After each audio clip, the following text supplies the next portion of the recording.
جس روز سور پھونکا جائے گا اور ہم گناہگاروں کو یوں اکٹھا کریں گے کہ ان کی آنکھیں نیلی نیلی ہوں گی، تو وہ آپس میں آہستہ آہستہ کہیں گے کہ تم دنیا میں صرف 10 ہی دن رہے ہو، جو باتیں یہ کریں گے ہم خوب جانتے ہیں۔ اس وقت ان میں سب سے اچھی راہ والا یعنی عاقل و ہوش مند کہے گا کہ نہیں، بلکہ صرف ایک ہی روز ٹھہرے ہو۔ اور اے نبی صلی اللہ علیہ وآلہ وسلم، لوگ تم سے پہاڑوں کے بارے میں دریافت کرتے ہیں، کہہ دو کہ میرا رب ان کو راکھ بنا کر بکھیر دے گا، پھر زمین کو ہموار میدان کر چھوڑے گا جس میں تم کوئی نشیب و فراز نہ دیکھو گے۔ اس روز لوگ پکارنے والے کے پیچھے چلیں گے اور اس کی پیروی سے انحراف نہ کر سکیں گے،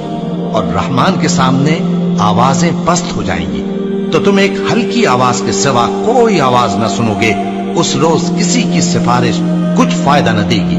مگر اس شخص کی جسے رحمان اجازت دے اور اس کی بات کو پسند فرمائے۔ جو کچھ ان کے آگے ہے اور جو کچھ ان کے پیچھے ہے وہ اس کو جانتا ہے، اور وہ اپنے علم سے اللہ کے علم کا احاطہ نہیں کر سکتے۔ اور اس زندہ و قائم کے روبرو منہ لٹک جائیں گے، اور جس نے ظلم کا بوجھ اٹھایا وہ نامراد رہا۔